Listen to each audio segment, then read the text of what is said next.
पधिया सफा पोकिया छिनार हो, पोकिया छिनार हो, पोकिया छिनार हो।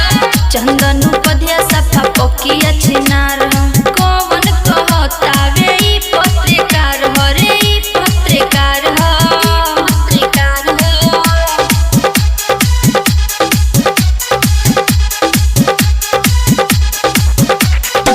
चंदनु पधिया सफा पोकिया छिनार हो, चंदनु पधिया सफा पोकिया छिनार हो। चंदनु पधिया सफा पोकिया छिनार हो, पोकिया छिनार हो। इंटरव्यू ई मोबाइल पका दुनी लेला, सबके घर से परेशान ही करेला, सबके घर से परेशान ही करेला। इंटरव्यू ई मोबाइल पका दुनी लेला, सबके घर से परेशान ही करेला।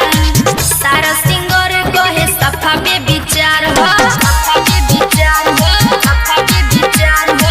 सारा सिंगर कहे सफा बे विचार हो। कौन कहतावे ई पत्रकार हो रे, ई पत्रकार हो, पत्रकार हो।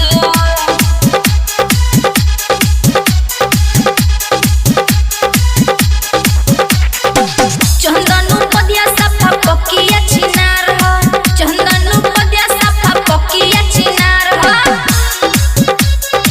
चंदनु पधिया सफा पोकिया छिनार हो, पोकिया छिनार हो।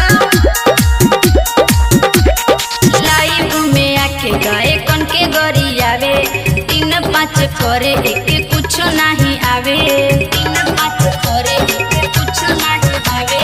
लाइव में आके गए कन के गरियावे, 3-5 करे एक कुछ नहीं आवे। रिया कहेली कुकुरन के सरकार हो, के सरकार हो, के सरकार हो। रिया कहेली कुकुरन के सरकार हो। कौन कहतावे ई पत्रकार हो रे, ई पत्रकार हो, पत्रकार हो।